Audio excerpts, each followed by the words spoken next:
हाँ जी बच्चा जी, नैक्सट असी चैप्टर शुरू करांगे थर्ड कंपाउंड इंटरस्ट। पिछे आप जो सैकेंड चैप्टर किया सीगा वो भी कंपाउंड इंटरस्ट सीगा, बट वो विदाउट यूजिंग फॉर्मूला सीगा। मतलब वो जो आप कंपाउंड इंटरस्ट करते सीगे with the help of simple interest formula करते सीगे। हुण यूजिंग फॉर्मूला मतलब कि कंपाउंड इंटरस्ट का डायरैक्ट फॉर्मूला जो हैगा वा वो लगा के असी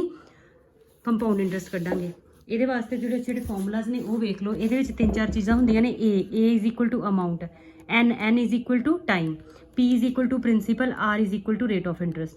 तो ये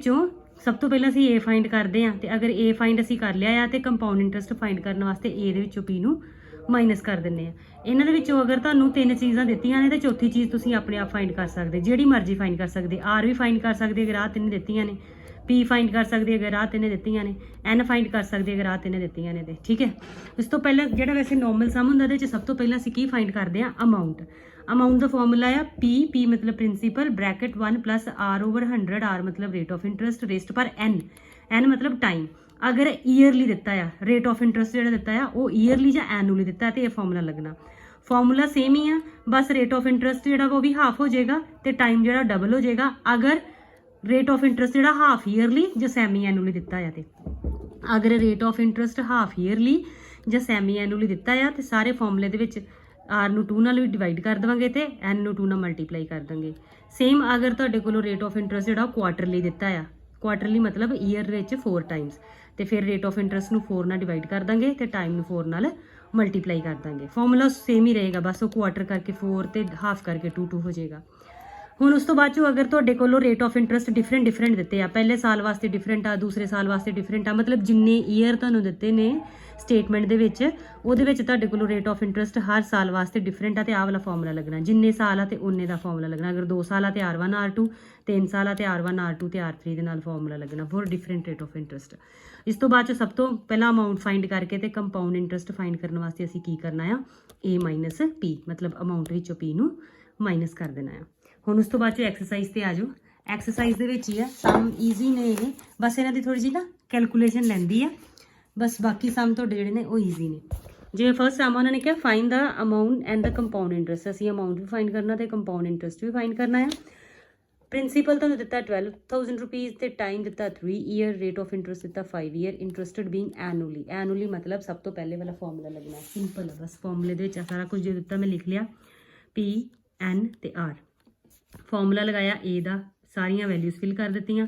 हुण आ जिहड़ा जो तुहाडे कोलों अंदर है ना, जे तुसीं कटिंग करनी है तो कर सकते, नहीं कटिंग करनी तो वैसे तो मैं प्रैफर नहीं करती कटिंग करन नूं, मैं सिंपल पहला मल्टीप्लाई करदी हाँ तो बाद चों कटिंग करदी हाँ। वैसे ये आना हीगा, ये डिनोमीनेटर सेम सूम करने की जरूरत नहीं होंदी, उहदे नाल स्टैप लंबा हो जाता। तो तुसीं स्टैप शॉर्ट करने वास्ते की करना, अगर नीचे 100 है ना, उपर जो भी टर्म आ इत्थे 1 है तो उपर जो भी टर्म नीचे अगर 100 आ तो 100 है ना, उपर जो भी टर्म वो प्लस कर दो। 100 प्लस की आ जाएगा 105 ओवर 100, ये आ जाएगा तुहाडा। इनू कटिंग करके तुहाडा वापस जो कटिंग करोगे तो 21 ओवर 20 ही आएगा। अगर तुसीं दूसरे तरीके नाल सॉल्व करना तो तुहानूं ब्रैकेट का सॉल्व करना तो आउंदा ही है। फिर ਇਹਦਾ मतलब इनू 3 बार मल्टीप्लाई करांगे तो कटिंग कर देंगे, जिन्हां दी कटिंग हुंदी है, तो जिहड़े कटिंग नहीं हुंदे वो तुहाडे मल्टीप्लाई हो जाएंगे ओवर 2, बाद चों 2 नाल डिवाइड होकर जिहड़ा आंसर आएगा यह तुहाडा की हो गया अमाउंट। तो प्रिंसीपल कढ़न कंपाउंड इंटरस्ट कढ़न वास्ते असीं की करांगे अमाउंट माइनस पी, अमाउंट दे विचों प्रिंसीपल माइनस कर देंगे तो यह साडा आ जाएगा कंपाउंड इंटरस्ट। ठीक है जी। उस तो बाद सैकेंड सम तुसीं आप कर लेना है। उहदे विच की दिता तुहानूं प्रिंसीपल 15,000 दिता है, टाइम 2 ईयर दिता है, तो रेट ऑफ इंटरस्ट ये नाल दा थर्ड सम आ तुहानूं मैं करके दसदी। ये टाइम 2 ईयर आ तो R1 8% तो R2 10% आ, मतलब ये डिफरेंट रेट ऑफ इंटरस्ट वाला फॉर्मूला लगना। ये नाल दा सेम थर्ड सम आ, वो तुहानूं मैं दसदी हाँ करके किस तरह करना। बस वो वाले R1 R2 बनना वा, ये R1 R2 तो R3 बनना। प्रिंसीपल तुहानूं दिता 6,000 रुपीज़, एन तुहानूं दिता 3 ईयर तो डिफरेंट रेट ऑफ इंटरस्ट दिते ने। तो ये फॉर्मूला लगेगा ए दा P into 1 plus R1 over 100, 1 plus R2 over 100, 1 plus R3 over 100। Second sum दे विच सिर्फ R1 तो R2 का फॉर्मूला लगेगा, 3 का नहीं लगेगा। फिर इन्हां दियां वैल्यूज़ फिल कर लियां। आ स्टैप नूं डिनोमीनेटर सेम करन तो आला स्टैप तो बचन वास्ते की करदे हुंदे आ, 100 च 5 प्लस किया 105 ओवर 100 आ गया, 100 च 8 प्लस किया 108 ओवर 100 आ गया, 100 च 10 प्लस किया, क्योंकि जो आप डिनोमीनेटर सेम करांगे तो उपर 100 ही बन जाएगा, तो 100 च 10 प्लस करांगे तो 110, इस तरह 100 च 8 प्लस करांगे तो 108, वो मैं डायरैक्टली कर लिया। ਸਾਰੇ ਲਿਖ ਦਿੱਤੇ ਮਲਟੀਪਲਾਈ 6000 ਸਾਰਿਆਂ ਨੂੰ ਅਸੀਂ ਕਟਿੰਗ ਕਰ ਦਿੱਤੀ ਜਿਹੜੀ ਕਟਿੰਗ ਕਰਕੇ ਉੱਪਰ ਦੇਖੋ ਜੀ ਅਗਰ ਨੀਚੇ ਪੁੱਤਰ 1 ਦੇ ਨਾਲ 10 ਬਚ ਜਾਵੇ 100 ਬਚ ਜਾਵੇ 1000 ਬਚ ਜਾਵੇ 10000 ਬਚ ਜਾਵੇ ਤੇ ਅਗਰ ਉਹਦੀ ਪੂਰੀ ਕਟਿੰਗ ਨਾ ਹੋਵੇ ਤੇ ਉਹਨੂੰ ਕਦੀ ਵੀ ਡਿਵਾਈਡ ਨਾ ਕਰਿਓ ਕਦੀ ਵੀ ਉਹਦੀ ਕਟਿੰਗ ਨਾ ਕਰਿਓ ਕਿਉਂਕਿ ਫਿਰ ਜਿਹੜਾ ਥੱਲੇ ਐਕਸਟਰਾ ਨੰਬਰ ਬਚ ਜਾਏਗਾ ਤੁਹਾਨੂੰ ਉਹਦੇ ਨਾਲ ਫਿਰ ਡਿਵਾਈਡ ਕਰਨਾ ਪਊਗਾ ਇਸ ਤਰ੍ਹਾਂ ਤੁਹਾਡੀ ਡਿਵਾਈਡ ਕਰਨ ਤੇ ਥੋੜਾ ਜਿਹਾ ਕੰਪਲਿਕੇਟਡ ਹੋ ਜਾਂਦਾ ਇਸ ਤਰ੍ਹਾਂ ਜਿਹੜਾ ਨਾ ਤੁਹਾਡੀ ਮਲਟੀਪਲਾਈ ਹੋ ਜਾਏਗੀ ਮਲਟੀਪਲਾਈ ਹੋਣ ਦੇ ਨਾਲ ਸਿੰਪਲ ਤੁਸੀਂ ਕੀ ਕਰੋਗੇ ਨੀਚੇ 2 0 ਆ ਤੇ ਜਿਹੜਾ ਮਲਟੀਪਲਾਈ ਕਰਕੇ ਜੋ ਵੀ ਆਨਸਰ ਆਏਗਾ ਉੱਪਰੋਂ ਉਹਨੂੰ ਤੁਸੀਂ 0 ਨਾਲ 0 ਕੱਟੀ ਗਈ ਤੇ ਇੱਕ ਡਿਜਿਟ ਛੱਡ ਕੇ ਡੈਸੀਮਲ ਲੱਗ ਗਿਆ ਬਸ ਇਹ ਸੌਖਾ ਹੁੰਦਾ ਹੈ ਕੰਮ ਠੀਕ ਹੈ ਤੇ ਇਸ ਤੋਂ ਬਾਅਦ 'ਚ ਤੁਹਾਡਾ ਕੰਪਾਊਂਡ ਇੰਟਰਸਟ ਆ ਗਿਆ ਉਹ 'ਚੋਂ ਪੀ ਮਾਈਨਸ ਕਰੋਗੇ ਤੇ ਤੁਹਾਡਾ ਕੀ ਆ ਜਾਏਗਾ ਇਹ ਕੀ ਆ ਗਿਆ ਇਹ ਸੌਰੀ ਤੁਹਾਡਾ ਅਮਾਊਂਟ ਆ ਗਿਆ ਅਮਾਊਂਟ 'ਚੋਂ ਪੀ ਮਾਈਨਸ ਕਰੋਗੇ ਤੁਹਾਡਾ ਆ ਗਿਆ ਕੰਪਾਊਂਡ ਇੰਟਰਸਟ ਠੀਕ ਹੈ ਥਰਡ ਸਮ ਇਹਦੇ ਨਾਲ ਦਾ ਕਰ ਲੈਣਾ ਫੋਰਥ ਸਮ ਆ ਫੋਰਥ ਸਮ ਹੁਣ ਫੋਰਥ ਸਮ ਤੇ ਫਿਫਥ ਸਮ ਸੇਮ ਆ ਜਿਹਦੇ ਵਿੱਚ ਮੈਂ ਫਿਫਥ ਕਰੂੰਗੀ ਉਹਨੇ ਕਿਹਾ what sum of money will amount to rupees this ਇਹਦੇ 'ਚ ਉਹਨਾਂ ਨੇ ਕਿਹਾ ਅਮਾਊਂਟ ਟੂ ਹੁਣ ਤੁਹਾਨੂੰ ਅਮਾਊਂਟ ਦਿੱਤਾ ਆ ਤੇ ਤੁਸੀਂ ਕੀ ਕੱਢਣਾ ਆ ਫਿਫਥ ਸਮ ਇਹਦੇ ਵਰਗਾ ਨਹੀਂ ਆ ਫਿਫਥ ਸਮ ਜਿਹੜਾ ਵਾ ਉਹ ਫਿਫਥ ਤੇ ਸਿਕਸਥ ਸੇਮ ਆ ਫੋਰਥ ਵੈਸੇ ਤੁਸੀਂ ਕਰ ਲੈਣਾ ਹੁਣ ਤੁਸੀਂ ਪੀ ਦੀ ਵੈਲਿਊ ਜਿਹੜੀ ਉਹ ਕੱਢਣੀ ਆ ਤੇ ਤੁਹਾਨੂੰ ਏ ਦਿੱਤਾ ਆ ਮਤਲਬ ਏ ਦੀ ਜਗ੍ਹਾ ਤੇ ਵੈਲਿਊ ਭਰੋਗੇ ਤੇ ਪੀ ਦੀ ਵੈਲਿਊ ਕੱਢੋਗੇ ਤੇ ਉਹ ਤੁਹਾਨੂੰ ਪਤਾ ਹੀ ਹੈ ਵੀ ਪਹਿਲਾਂ ਅੰਦਰ ਬ੍ਰੈਕਟ ਸੋਲਵ ਕਰ ਲੋਗੇ ਉਹਦੇ 'ਚ ਇਸ ਤਰ੍ਹਾਂ ਹੋ ਜਾਏਗਾ ਨਾ ਕਿ ਜਿਵੇਂ ਮੰਨ ਲਓ ਤੁਹਾਨੂੰ ਮੈਂ ਸਮ ਦੱਸਦੀ ਹਾਂ ਜਿਵੇਂ ਮੰਨ ਲਓ ਆ ਇੱਥੇ ਪੀ ਇੱਥੇ 12000 ਹੈ ਇੱਥੇ ਆਪਾਂ ਕੁਝ ਨਹੀਂ ਭਰਾਂਗੇ ਇਹਨੂੰ ਅੰਦਰ ਸੋਲਵ ਕਰਾਂਗੇ ਆਹ ਸੋਲਵ ਹੁੰਦਾ ਜਾਏਗਾ ਇੱਧਰ ਏ ਦੀ ਵੈਲਿਊ ਤੇ ਆ ਜਿਹੜਾ ਸੋਲਵ ਹੋਏਗਾ ਇਹ ਦੂਸਰੀ ਸਾਈਡ ਤੇ ਜਾ ਕੇ ਮਲਟੀਪਲਾਈ ਹੋ ਜਾਏਗਾ ਡਿਵਾਈਡ ਹੋ ਜਾਏਗਾ ਤੇ ਇੱਧਰ ਪੀ ਜਿਹੜੀ ਉਹਦੀ ਵੈਲਿਊ ਨਿਕਲ ਆਏਗੀ ਬਸ ਇਹ ਸਮ ਫੋਰਥ ਉਸ ਤਰ੍ਹਾਂ ਠੀਕ ਹੈ ਫਿਫਥ ਸਮ ਦੇ ਵਿੱਚ ਉਹਨਾਂ ਨੇ ਕਿਹਾ ਆ ਫਿਫਥ ਸਮ 'ਚ ਉਹਨਾਂ ਨੇ ਕਿਹਾ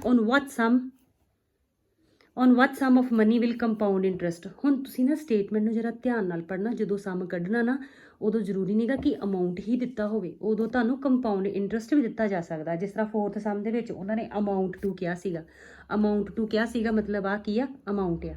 ਠੀਕ ਹੈ ਹੁਣ ਇਹਦੇ ਸਮ ਦੇ ਵਿੱਚ ਉਹਨਾਂ ਨੇ ਕਰਨਾ ਸਮ ਫਾਈਂਡ ਆ ਮਤਲਬ ਪ੍ਰਿੰਸੀਪਲ ਫਾਈਂਡ ਕਰਨਾ ਪਰ ਉਹਨਾਂ ਨੇ ਕਿਹਾ will compound interest for 2 years at 5% ਪਰ ਐਨਮ ਅਮਾਊਂਟ ਟੂ ਦਿਸ ਮਤਲਬ ਕੰਪਾਊਂਡ ਇੰਟਰਸਟ ਦਿੱਤਾ ਹੈ ਅਮਾਊਂਟ ਨਹੀਂ ਆ